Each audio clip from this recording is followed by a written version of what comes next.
here in this room every Wednesday. A big shout out to the organizers at Eric Gifford, Andy Graham, Beverly Franco, Sean Como, Annie Lewis, Nick Green, and Elizabeth Walton for all of the effort that we all put into this. If you would like to present, come see any of us. Just let us know. Just so that you know, we walk through every presenter before they get up on the stage so that they're confident. We don't throw you to wolves. But we want you to feel confident.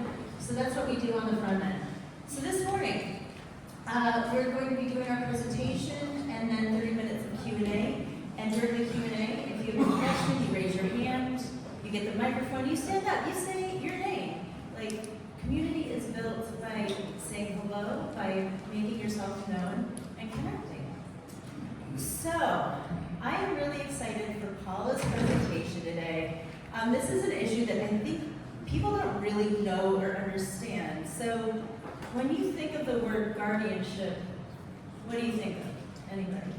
Good say. Guardianship of your children. Yeah. Losing power. Losing power. Yeah.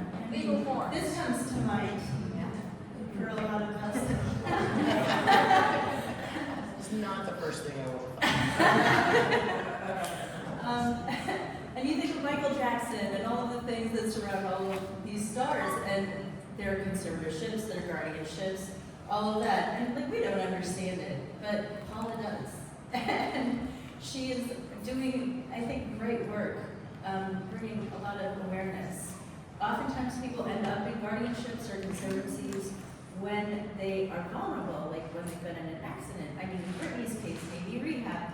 But yeah, so without further ado, I'd like to welcome Paula to the stage.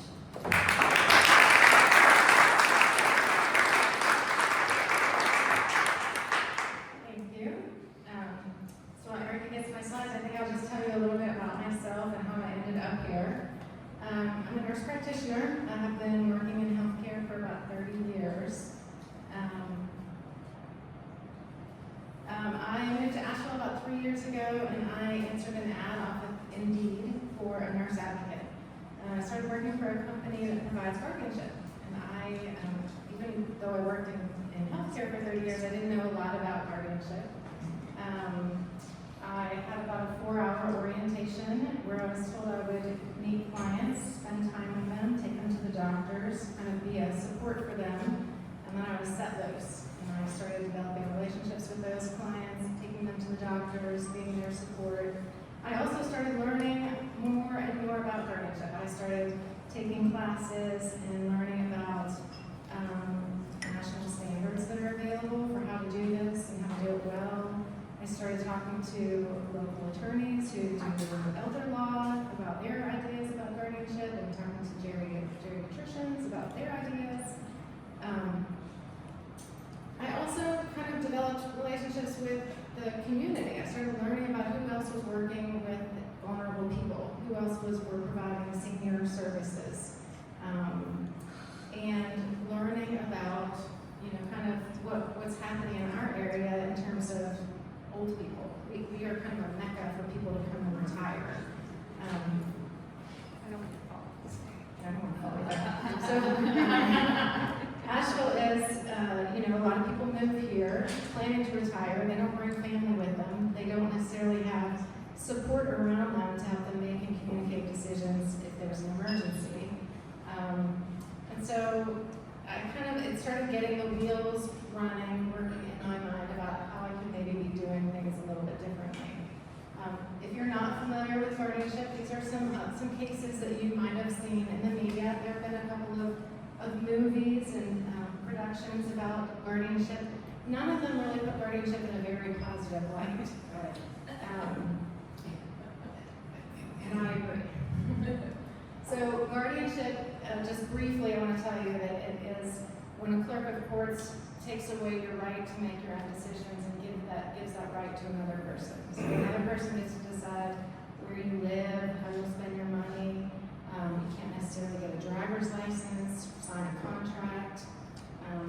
It's a very, very intrusive relationship. I think the most intrusive relationship possible. And And just briefly, the process to get there is that somebody petitions the court and says they think that you need a guardian. You end up in a courtroom where a clerk of courts, who is an elected official, decides whether or not you have the capacity to make your own decisions. They hear the evidence and they make a decision. Sometimes that involves a multidisciplinary evaluation, meaning a bunch of, some doctors doing some testing and deciding whether or not there's a reason that you can't make decisions, but it doesn't require that to happen. It could be just a brief courtroom, 45-minute presenting evidence, and then somebody decides you don't have capacity and gives your decision-making rights to another person. I see some problems in that system. There are, first of all, no requirements for a person to be able to serve as a guardian. You have to be 18 years old and you have to not have committed a felony in order to make decisions on somebody else's behalf. The clerk of courts has 3 options when they're deciding who's going to be the guardian. It can be a family member or personal contact to the person. Sometimes it's a child of them, an adult child, or sometimes it's a parent. It can be a corporation, and I'm a corporation. I can provide guardianship services. In order to be a corporation providing guardianship services, the requirement is that you submit an articles of organization to the Secretary of State, and you say, I intend to provide guardianship services, and then you can. So when I go get my toenails painted, I am sure when I walk in the door that that person has a license. If I want to make all the decisions on somebody else's behalf, there's no requirement for a license or certification or any training.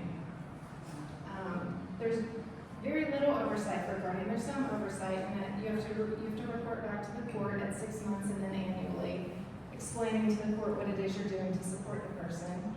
I haven't talked about power of attorneys, but if you're providing services for someone under a power of attorney, there's no oversight. The court isn't overseeing that at all. And we have very dated state laws. There are national standards. There's a national certification. There are best practices for how to do this, but in North Carolina, our state law doesn't reference those best practices at all. So I firmly believe that guardianship should absolutely be a last resort only, and that there's a better way to do this.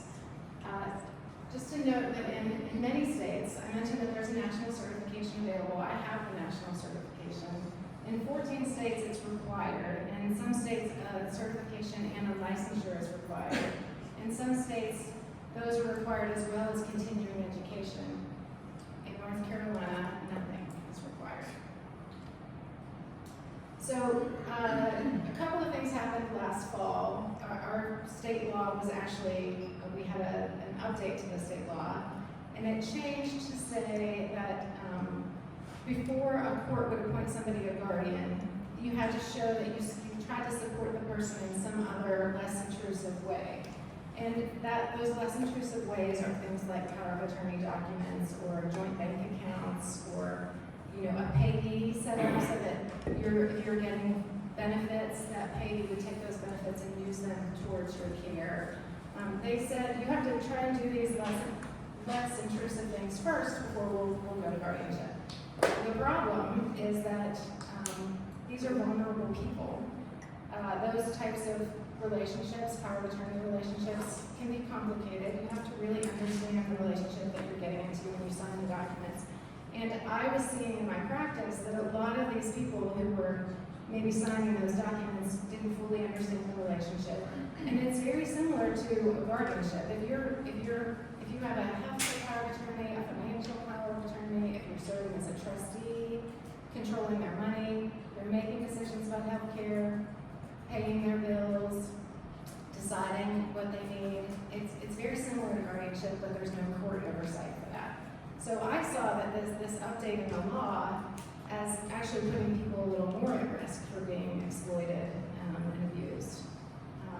So kind of my little plan, I was searching for images of a birth of an idea, a birth of a business, and you should see the things I found. I decided to do it instead. And my mission at NCGCM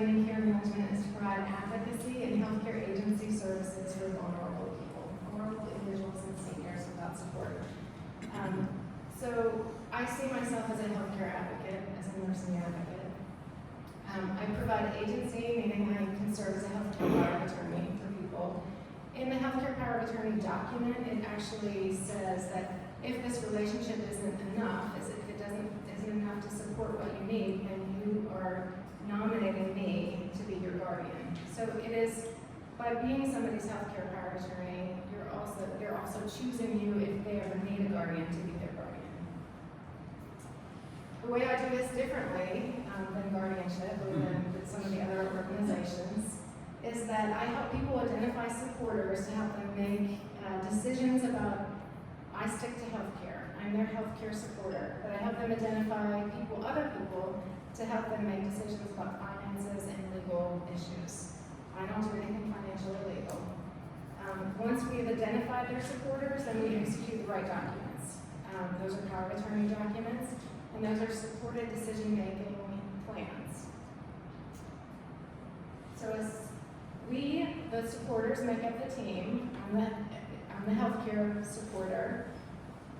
Sometimes it's a neighbor that's on the team. Sometimes it's their financial planner and their attorney. It really doesn't matter who's on the team. I think it's important that they have some qualifications to be able to be assisting you with the decisions that you're asking them to help you with. So I think attorneys make great members of supported decision-making teams. Sometimes those are neighbors and friends and whoever they are, we come up with a plan. Who's doing what to support you and how do we have oversight over each other? I think that's the key to protecting people from being exploited. So typically in my plans, I have communication with the other people on the team quarterly to say, this is what I'm doing, my care plan, this is my care plan, this is what the person needs, this is how much time I'm spending with them, and the other people on the team can say to me that seems excessive, or can tell me more, explain why you're spending this amount of time. And I can kind of keep an eye on what they're doing to support them financially and legally. A supported decision-making team helps people retain the right to make their decisions on their own. We're supporting them, but they're still the decision maker. The way a healthcare power of attorney works is that the person remains the decision maker until a doctor decides that they can no longer make their own decisions, and then I become the decision maker. But as I work with them as their supporter, I can be their advocate, they can ask me questions, I can give them my opinion, I'm there with them to support them as they make their own decisions until the time when I become the decision maker after a doctor decides they can't do it on their own. So my supported decision-making agreements include the supporters, how we'll help each other, how each supporter will help the individual, we'll have oversight of each other, and what we'll do if we disagree or have concerns. Sometimes that means one of the people on the team will file a petition for guardianship. It means sometimes guardianship is necessary. If the person can't be supported this way and they're at risk, that sometimes happens.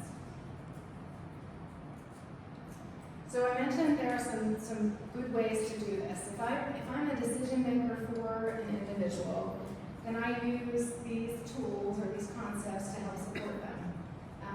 Substituted judgment means, if I'm Lauren's guardian or if I'm her healthcare power of attorney and I'm making decisions for her, she and I have had many conversations about what it is she wants, how she wants to be cared for, where she wants to age, what types of facilities she's interested in. So I'm substituting judgment for her. I'm just communicating what her decisions are that she's already made. Best interest means Lauren and I have never talked about that, but I'll talk to the experts involved and we'll make a decision together for something that's in her best interest. Client-centered planning means I don't make decisions outside of what Lauren wants me to do for her.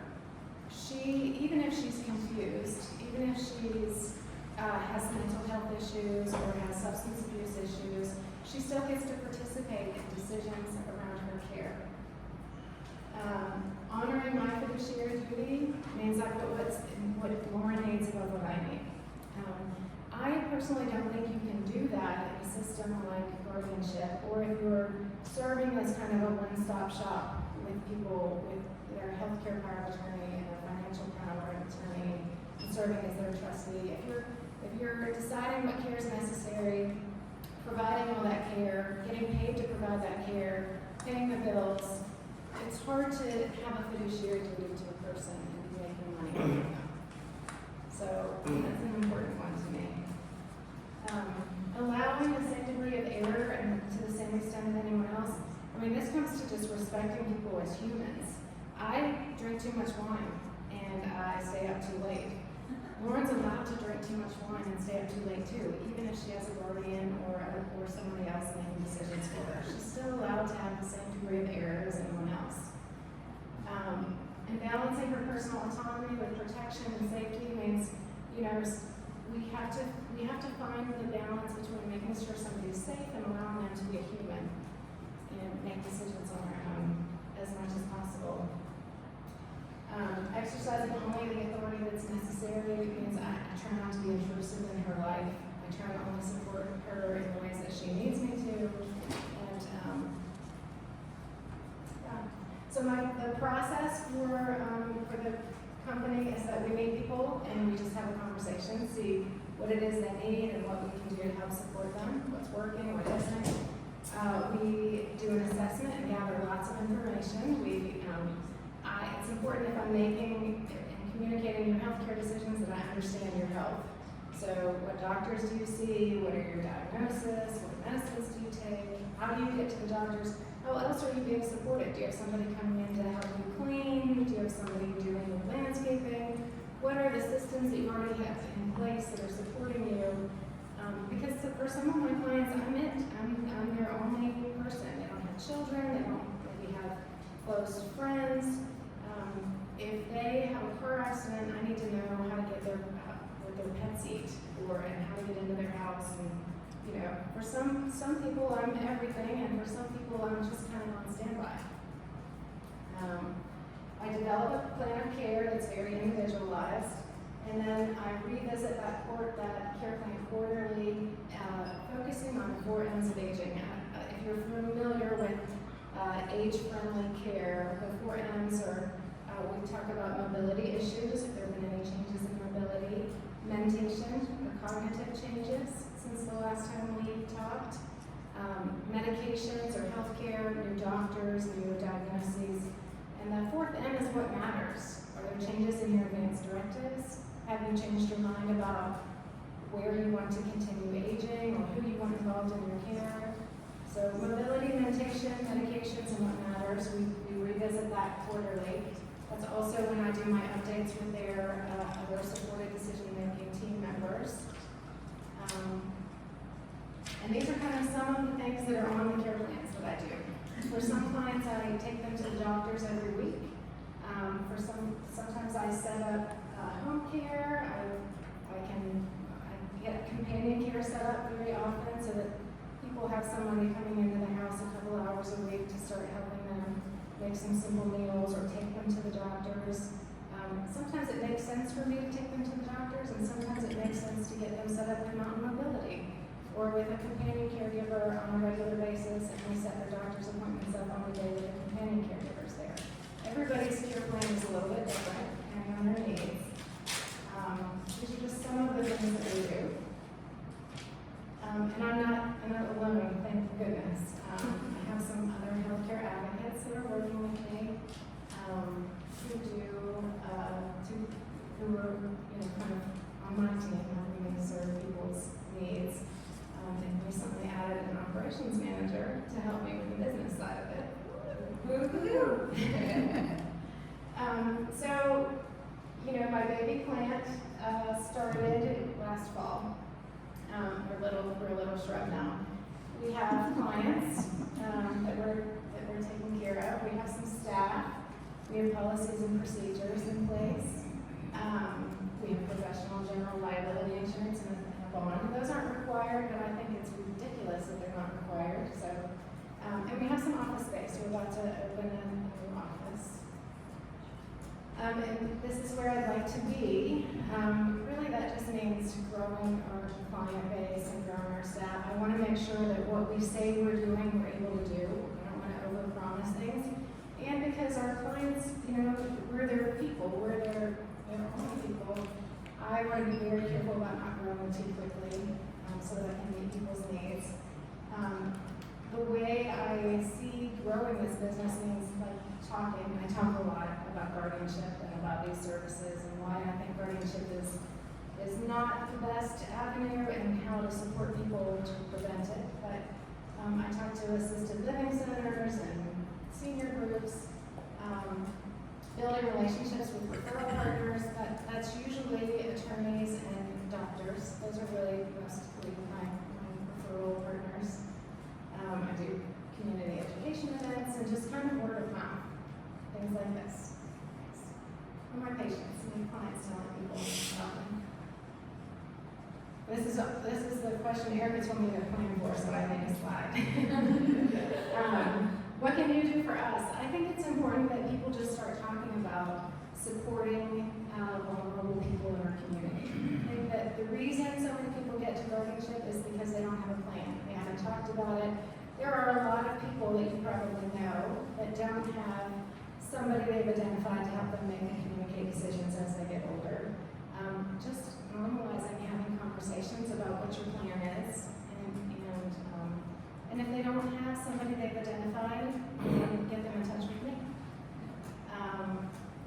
And activism. I would love to see the legislative changes to provide better protections for people that are, you should have to have some qualifications to do this. You should have to have a license, I think, to do this. The national certification that's available, there are only 7 nationally certified guardians in this state. And right now, I'm the only one locally that's nationally certified. I think that's horrendous. I think our North Carolina Guardianship Association should be more involved in demanding that we all be better qualified. And we should be holding each other to higher standards. So, I hope that I've told you, that I've convinced you why guardianship should be a last resort, and would love for you to just start having conversations with people about what their plan is, identifying supporters, and building a team around them to help people plan for making and communicating decisions as they age. It took me hours to figure out how to make really decisions. Erica told me I needed one, so I figured it out. I hope it takes you to my website, but that's how to reach me, and that's what I got. So.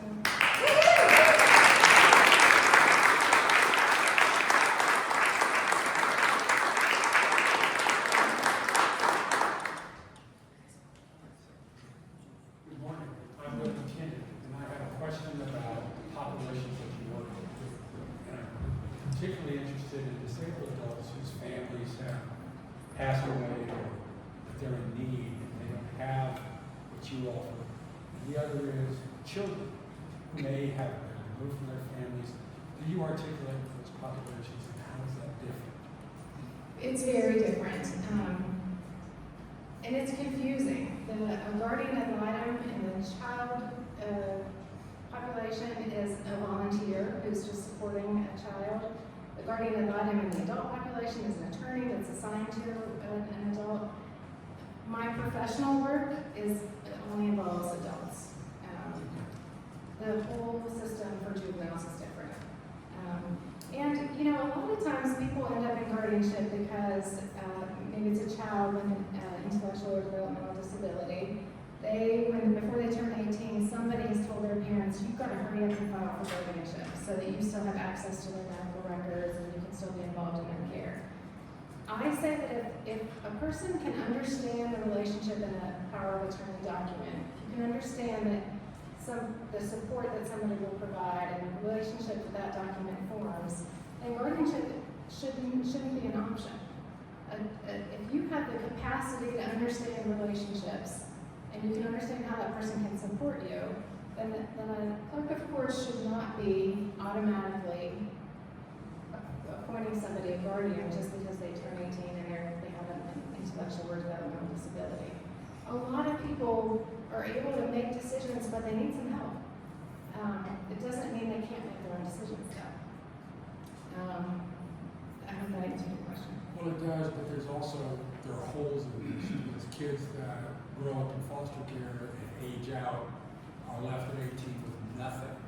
And it seems to me, and also a lot of adopted kids, 85% of the population of treatment centers is full of kids who were adopted. So there are needs there, and I'm wondering what your thoughts are about that. Yeah, I would like to help them all. I mean,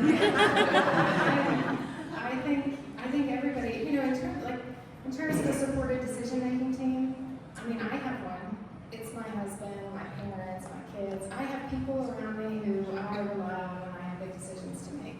I'm sure you have one. You have one. Those kids who are, you know, aging out of the foster system, they don't have a supported decision-making team.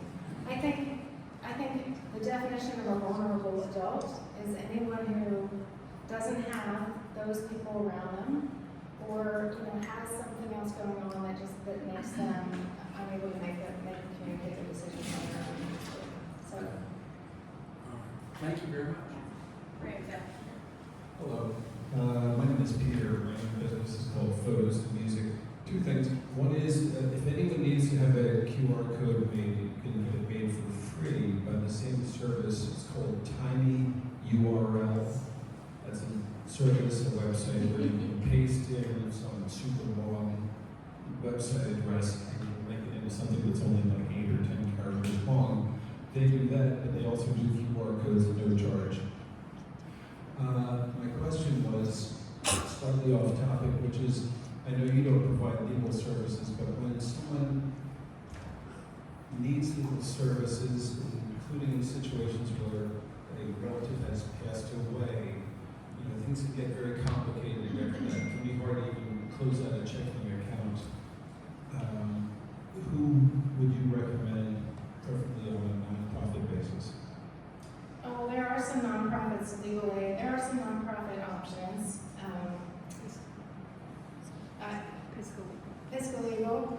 My friend Laura works for a wonderful law office in town that does some of that work, not nonprofit, but a lot of their attorneys work in fiscal legal.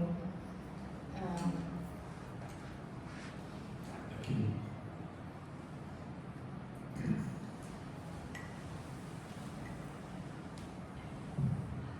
Hi, thank you for this. My name's Emmy, and I can see there's a big market for this.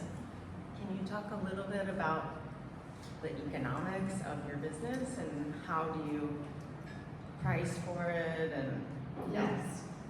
seems Yes. complex for sure, but It is complex. I have a service agreement, so in my service agreement, I try to make as non-complicated as possible. So I have a clinical fee, and it's a fee for service on an hourly basis. It's $130 an hour. I definitely have clients who treat me more like a concierge for healthcare, and I have clients who are on a very limited budget, and I have to be very careful about the time I spend with them and how I do that. So for the most part, I can do an assessment in about an hour, and then I can get things set up like Meals on Wheels and Mountain Mobility, and get them connected with some resources through Council on Aging. I mean, for the most part, I can help somebody for about $400 a year by doing an assessment and then seeing them quarterly and making sure that I'm aware of what's happening and changing. And then I have clients who I see more than once a week who are, who would like me to spend the night sometimes. I mean, I have to make sure that I'm protecting them, that I'm not, taking advantage of that relationship. It's important to me that they understand what they're paying for, and that I'm communicating what I'm doing, and it's in my care plan. We're planning for the amount of time I'm spending with them, and that their financial people are aware of what's happening. Just because there's a very big variance in kind of what we're doing for people. But the short answer to that is it's $130 an hour. Good morning. Good morning. My name is Chris.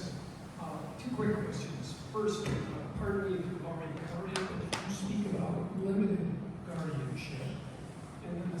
thing is you were referencing some of the services like mobility meals. With Medicaid expansion, have you thought about having your service be included in healthy opportunities or some of these other funded initiatives as an I expansion? love your question. I think every guardianship should be limited. I think its clerks should say precisely what somebody else is helping them with. It doesn't happen very often. Usually, the clerks just it's kind of a stamp, and somebody gets the ability to make all the decisions. Occasionally, it's limited. I feel like I've tried to reach out to guardian ad litem, the attorneys that are assigned to people in guardianship court, to talk to them about alternatives to guardianship and other supportive measures. And there are lots of great care management, I do care management, but other care managers in town who do some more work helping support people so they don't need to do this, so they don't get a guardianship, or having limited guardianship to only help them with specifically what they need. It just doesn't happen very often. And there's also some, Medicaid, yes, is expanding, but Medicare, there's actually some new verbiage about how we can help people, what the Medicare will help start paying for somebody to help with care navigation and what that's going to look like. Some primary care offices have hired somebody in their office to help people get connected to services like this. I'm a nurse, not a business person, and so doing all of that stuff seems overwhelming to me, but my operations manager might join it.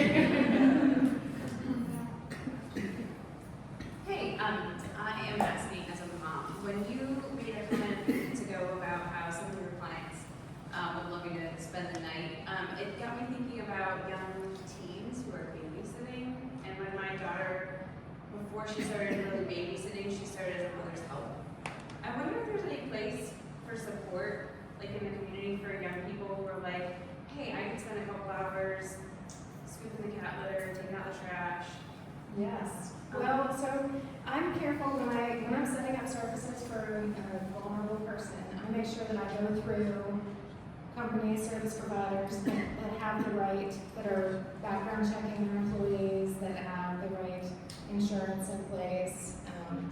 But there are lots of companion care companies who do that kind of thing. And my daughter is 14 and has a job. I mean, she works at one of the senior retirement places. So your teenagers can get signed up with those kind of companies and get their background checks and and start doing it. I will say that there's some, I don't know that I'd send my daughter into somebody else's home. There's some risk involved in that.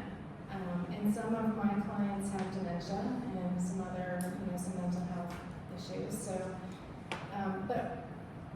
there are companies that are doing that. It costs about $35 an hour to have somebody come into your house and just be a companion, do some light housekeeping, meal prep, that kind of thing.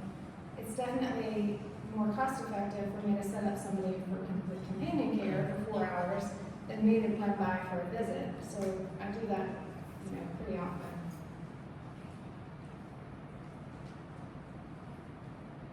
Does anybody else have it? Well, there we go. Ethan. Hey, I'm Ethan.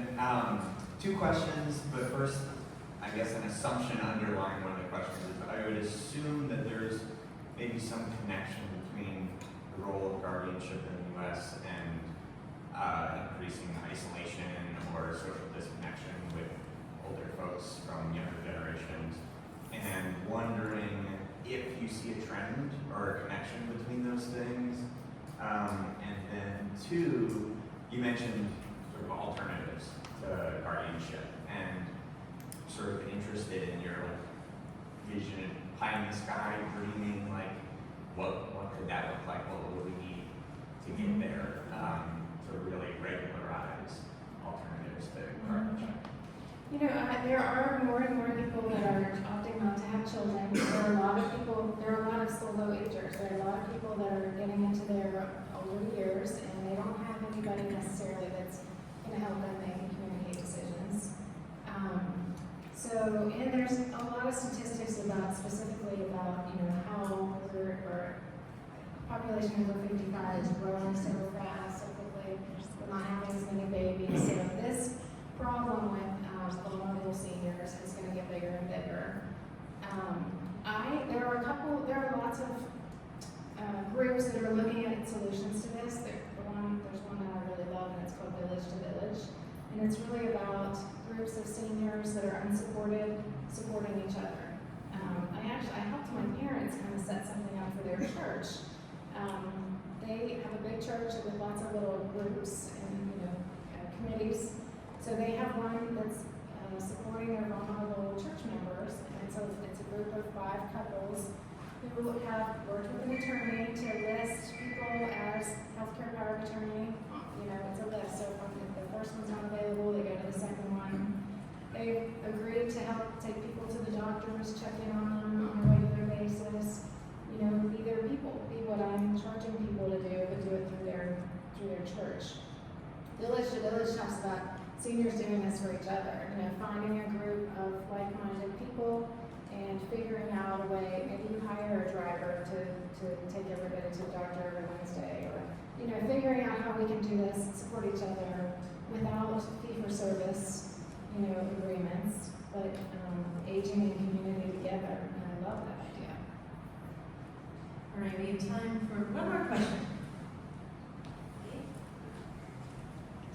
This may be more for your operations manager, just an idea of revenue for you, but I was thinking, when you talk about this checklist, I know before I would use checklists to present products to people, but if you had connections to lawyers, healthcare brokers, basic insurance, like life insurance, like guaranteed issue things, you could definitely help your clients to prepare for their needs, but also be able to protect their families' financial requirements, like just a guaranteed issue policy to cover, I didn't know what you all have done and do in that terms.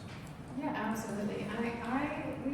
It's part of our assessment is to figure out who else is involved, and then have conversations with their attorneys if they have an attorney already involved, or suggest that they work with a nonprofit if that's the situation that we're in. Getting those documents in place.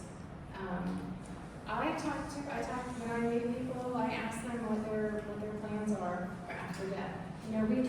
To me, advanced directives is not just whether you want somebody to press on your chest for chest compressions and put a tube in and help you breathe. It's about how you want to be cared for. Some people choose to stop taking life-extending medications. Some people want to tell me about their favorite blanket or music they want to listen to. Advanced directives can cover, it's kind of limitless. And I think people should make those decisions while they still can. So we document all of that. And their plans for after death. I sometimes write obituaries with people. And we definitely, I know ahead of time, what their plans are, who their attorneys are, who their executor is, so that I can make those arrangements and help get that started after death. I feel like we could keep asking questions for forever here, because there's a lot to wrap our minds around, and it is really important. But we'll all come and see her all at once right after. So let's put our hands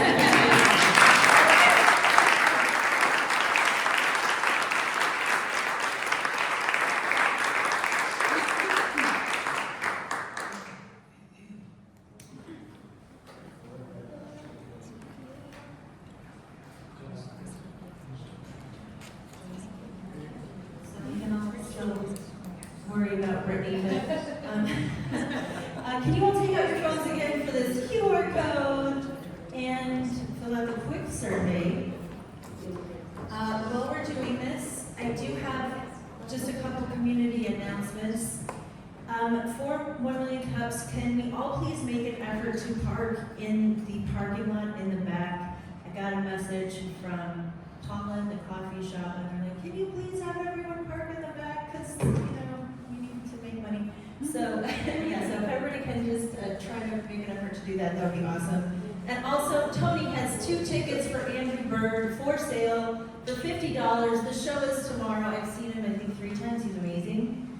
So if you are interested in extremely discounted Andrew Bird tickets, go see Tony afterwards.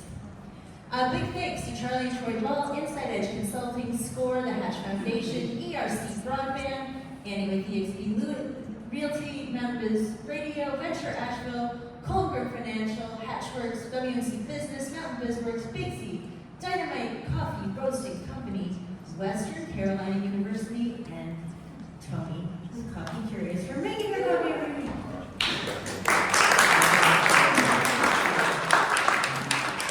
If you have a mug, I mean, most people have heard me say this a million times. How many people is it their first time coming? Ah, well, if you have a mug, please return it. We call it the Mug Library. We wash them each week and bring them back.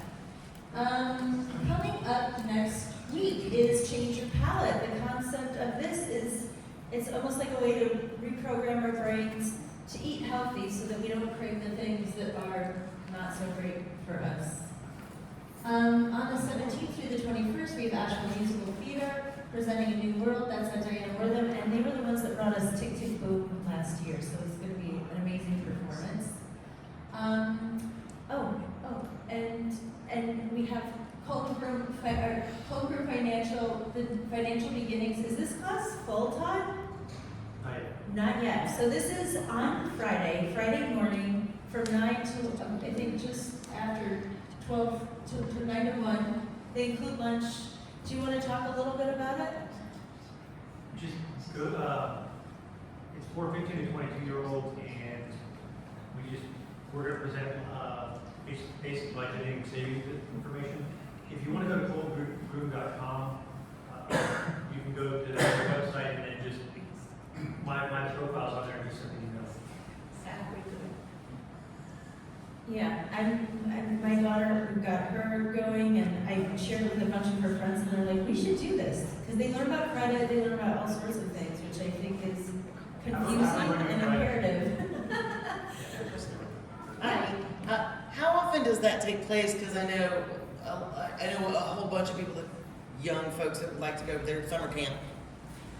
Yeah. Right now, we're just doing it. This is like a trial, so we have not set up a second one yet. But reach out to me and we'll discuss some more options. Okay, yeah, maybe after the school year starts and they're back from camp. Yep. Thanks. Awesome.